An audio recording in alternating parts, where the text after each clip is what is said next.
The year was 1942, and the world was ablaze. Nazi Germany had torn through Europe like a scythe through wheat, and the Soviet Union stood on the precipice of annihilation. The Eastern Front consumed entire armies, cities burned, and millions died in a conflict so vast it defied comprehension. In this crucible of total war, something extraordinary happened that would echo decades into the Cold War era and nearly result in one of the most improbable construction projects in American history.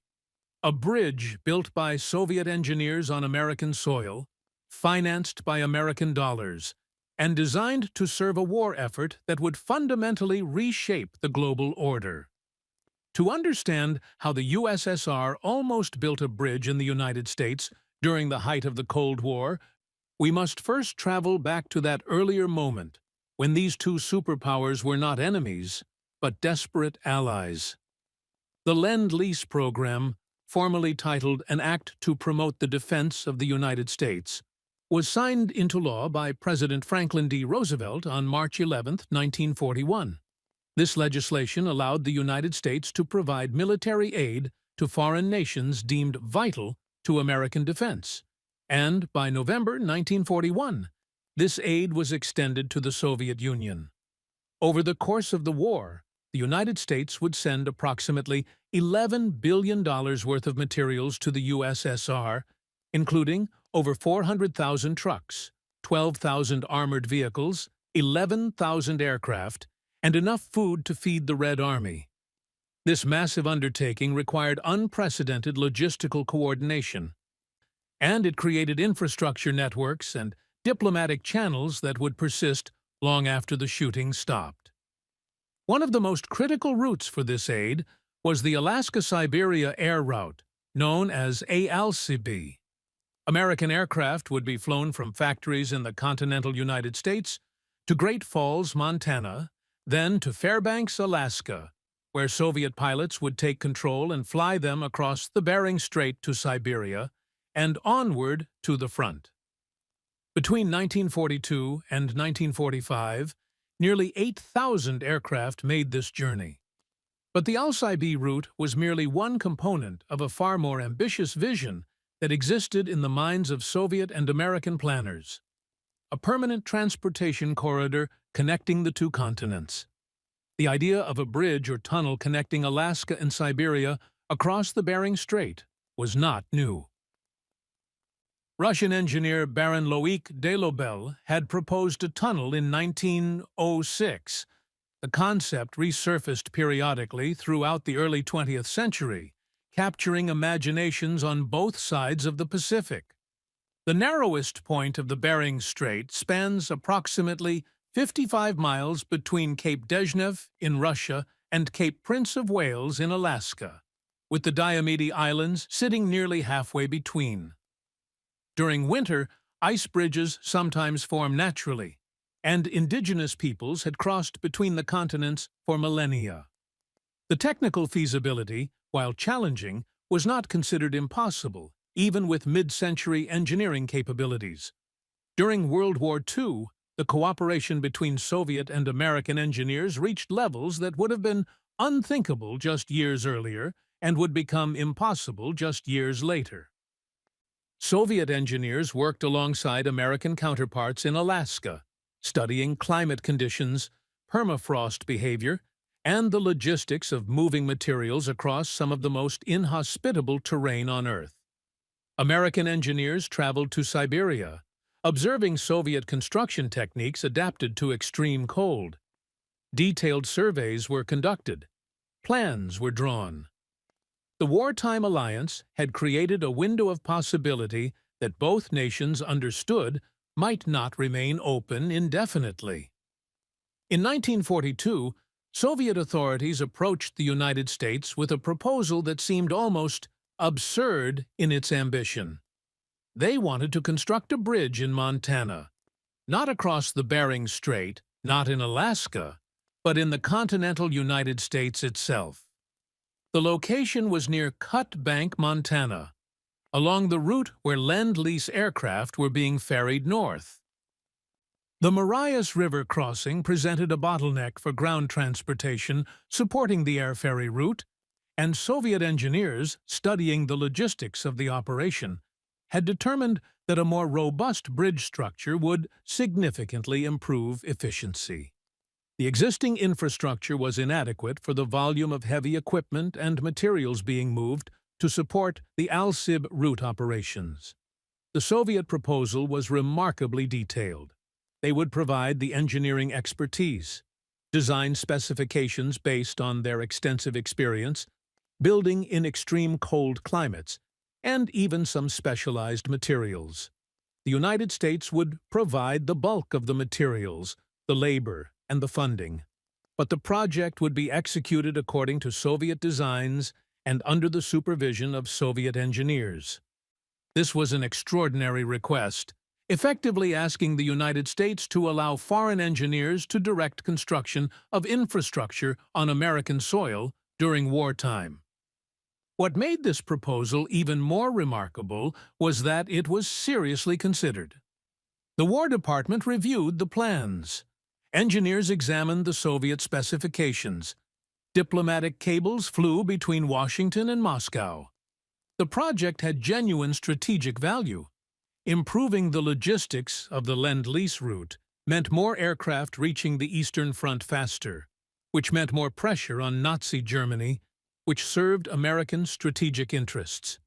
The Soviet Union was bearing the brunt of the war against Germany, suffering casualties that dwarfed those of the Western Allies.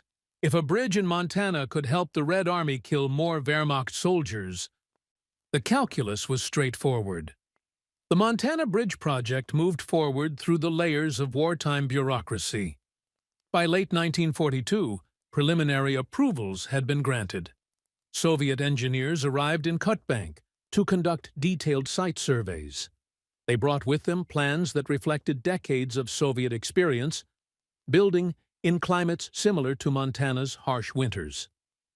The designs incorporated techniques for dealing with freeze-thaw cycles, ice loading, and permafrost conditions that American engineers found impressive and, in some cases, novel. The Soviets had been building infrastructure across Siberia for decades, and their expertise in cold weather construction was genuinely world-class. Local residents in Cutbank watched with a mixture of curiosity and bewilderment as Soviet engineers in Red Army uniforms surveyed the Marias River, took measurements, consulted maps written in Cyrillic, and held discussions in Russian with American military liaisons serving as translators. Photographs from the period show these engineers bundled against the Montana winter, indistinguishable from their American counterparts except for their uniforms and the red stars on their caps. It was a surreal moment in American history, largely forgotten today, when Soviet military personnel operated openly on American soil, not as enemies or prisoners, but as allied technical consultants. The bridge was never built. As 1943 progressed and the tide of war began to turn, priorities shifted. The urgency that had driven the Lend-Lease expansion began to moderate. More importantly, even as the Grand Alliance continued to fight Nazi Germany, the seeds of post-war competition were already being sown. American and British leaders were beginning to think about the post-war order, about spheres of influence, about the political character of liberated Europe.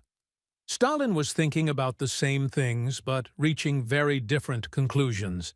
The Montana Bridge project was quietly shelved, lost in the shuffle of 1,000 wartime initiatives that were started, evaluated, and abandoned as circumstances changed. But the story does not end there.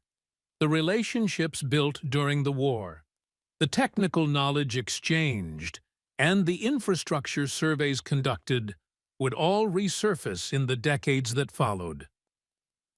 When the Cold War descended like a frozen curtain between East and West, the idea of a Bering Strait connection did not die.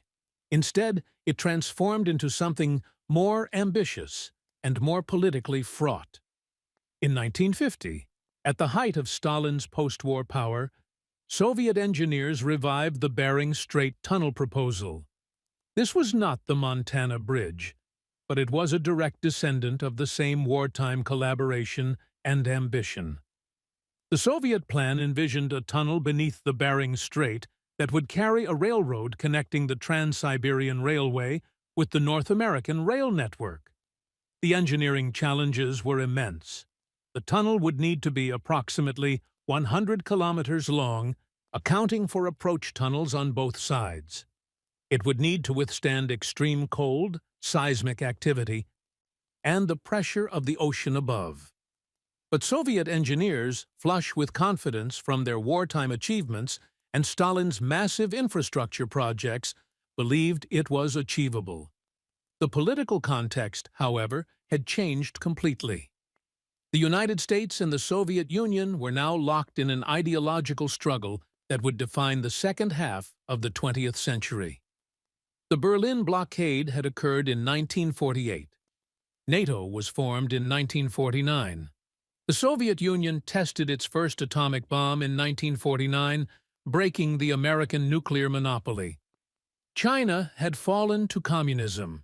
Korea would soon erupt into war. In this environment, the idea of building a physical connection between the two superpowers seemed not just impractical, but actively dangerous. Yet, the Soviets persisted in floating the idea, not because they expected American agreement, but because the proposal itself served propaganda purposes. Soviet media could portray the USSR as forward-thinking, technologically advanced, and interested in peaceful cooperation, while painting any American rejection as evidence of Western hostility and closed-mindedness. The Bering Strait proposal became a recurring feature of Soviet diplomatic and propaganda efforts throughout the 1950s and 1960s, raised periodically in international forums and scientific conferences. The American response was consistently negative, but the reasons evolved over time. Initially, the rejection was purely political and strategic. Allowing a physical connection to the Soviet Union was seen as a security nightmare. The tunnel could facilitate espionage, military infiltration, or even invasion. The logistics of defending such a structure, or of destroying it in wartime, presented insurmountable problems. As one Pentagon analysis from 1952 bluntly stated, building a tunnel to the Soviet Union would be equivalent to building a tunnel directly into American living rooms. But there was another dimension to American reluctance that became more prominent as the Cold War progressed: the fear that Soviet engineering and construction capabilities would be demonstrated on American soil, or in a project partially on American territory. The Cold War was not just a military and political competition. It was a competition between systems, between capitalism and communism, between the American way and the Soviet way. Every achievement by one side was measured against the achievements of the other. When the Soviets launched Sputnik in 1957, it was not just a satellite. It was proof that Soviet science and engineering could surpass American capabilities. The space race that followed was driven by this competitive dynamic. The Bering Strait proposal carried similar implications.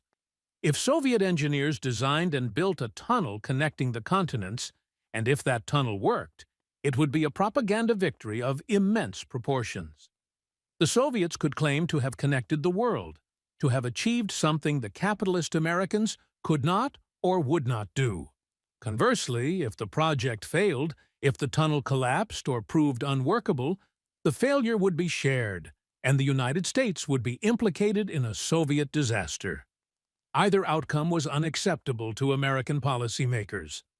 Throughout the 1960s, as the Cold War stabilized into a pattern of proxy conflicts and nuclear deterrence, the Bering Strait proposal became more technical and less political in its public presentation.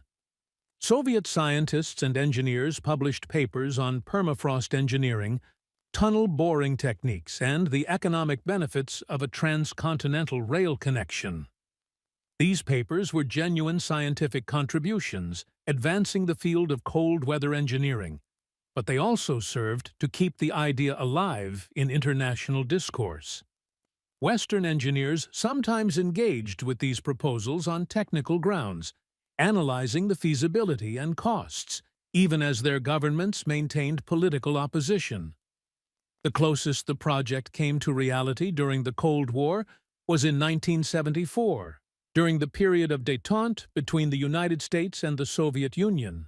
Leonid Brezhnev, seeking to demonstrate the benefits of improved East-West relations, raised the Bering Strait tunnel with American officials as a potential joint project that could symbolize cooperation. The proposal was more sophisticated than earlier versions, incorporating modern tunneling technology and proposing a phased approach that would begin with smaller pilot projects. The economic analysis presented by Soviet planners projected that a rail connection could reduce shipping times between Asia and North America by weeks, with enormous commercial benefits. The American response was cautiously interested, at least at the technical level. The Department of Transportation commissioned studies. Engineering firms were consulted. The economic projections were analyzed. But the political will was never there. The Nixon administration, despite its policy of détente, was not prepared to commit to a project of such magnitude with the Soviet Union. The costs were enormous, estimated in the tens of billions of dollars, even in 1970s currency. The construction timeline would span decades, and most critically, the political landscape could change dramatically in that time. What if relations deteriorated during construction? What if the project became a white elephant, a half-finished monument to failed cooperation? The risks outweighed the benefits, and the proposal quietly died. The Soviet Union continued to advocate for the project, with varying degrees of seriousness, until its collapse in 1991. Mikhail Gorbachev mentioned the Bering Strait connection in a 1988 speech, framing it as part of his vision of a common European home extended to a global scale. But by then, the Soviet economy was crumbling, and the USSR had neither the resources nor the time remaining to pursue such an ambitious project. After the Cold War ended, the Bering Strait tunnel proposal did not disappear. It simply changed sponsors. Russian and American private interests, along with Chinese investors, have periodically revived the idea in the post-Soviet era. A 2011 proposal estimated costs at approximately $100 billion and suggested that the tunnel could be part of a global transportation network connecting 3 continents. These modern proposals are driven by economic rather than political considerations, by the potential for trade and commerce rather than ideological competition. But the ghost of the Cold War still haunts these discussions. The infrastructure that would be required on the American side, thousands of miles of railroad through Alaska and Canada to connect to the existing North American network, would cost as much as the tunnel itself. The political challenges of coordinating such a project across multiple nations remain formidable. And there is still, buried beneath the economic analyses and engineering studies, a lingering unease about creating a permanent physical connection to Russia, a nation that, while no longer communist, remains a geopolitical rival and competitor. The story of how the USSR almost built a bridge in the United States during the Cold War is really several intertwined stories. It is the story of the Montana Bridge that was nearly built during World War II, a forgotten episode of wartime cooperation that seems almost unbelievable in retrospect. It is the story of the Bering Strait tunnel proposal that persisted throughout the Cold War, a recurring dream that served as both a genuine engineering challenge and a propaganda tool. And it is the story of how infrastructure becomes inseparable from politics, how the decision to build or not to build is never purely technical, but always reflects deeper questions about trust, competition, and vision. The legacy of these proposals extends beyond the projects themselves. The engineering knowledge developed by Soviet cold weather specialists, much of it generated in the context of these grand infrastructure dreams, contributed to genuine advances in construction techniques, materials science, and permafrost engineering. American engineers who studied Soviet methods, even in the context of evaluating proposals they knew would never be built, absorbed techniques that found application in Alaska pipeline construction, Arctic oil exploration, and other projects. The technical exchange, limited as it was by Cold War restrictions, still occurred, still bore fruit. More broadly, the Bering Strait proposals illuminate the nature of the Cold War itself. This was a conflict fought not just with weapons and spies, but with ideas and achievements. Every scientific advance, every engineering triumph, every demonstration of capability was measured and weighed in the balance of the great competition. The space race is the most famous example, but it was part of a larger pattern. The Soviets built the world's largest hydroelectric dams, and the Americans built larger ones. The Soviets constructed vast new cities in Siberia, and the Americans built suburbs sprawling across their continent. Each side sought to prove that its system could deliver prosperity, progress, and power more effectively than the other. The bridge that was never built, the tunnel that was never dug, these are not failures in the conventional sense. They are evidence of ambition, of the human drive to connect, to build, to overcome obstacles. They are also evidence of the constraints that politics places on possibility, of how fear and competition can prevent cooperation even when cooperation might serve mutual interests. The engineers on both sides who drew the plans, who conducted the surveys, who calculated the stresses and loads and costs, they were doing real work, solving real problems. That their solutions were never implemented does not negate the value of the effort. Today, as we consider infrastructure projects that span nations and continents, as we debate high-speed rail networks and hyperloop systems and other grand visions of connectivity, the story of the Soviet-American bridge proposals offers lessons. It reminds us that technical feasibility is never enough, that the most brilliant engineering solution can be defeated by political reality. It reminds us that infrastructure is never neutral, that roads and bridges and tunnels are not just conduits for commerce, but symbols of relationship, statements of trust or distrust. And it reminds us that the Cold War, for all its dangers and costs, was also a period of extraordinary ambition, when both superpowers believed that human ingenuity and determination could reshape the physical world on a continental scale. The bridge was never built, but the dream of building it reveals something essential about the era that conceived it, and the people who refused to let impossibility be the final answer.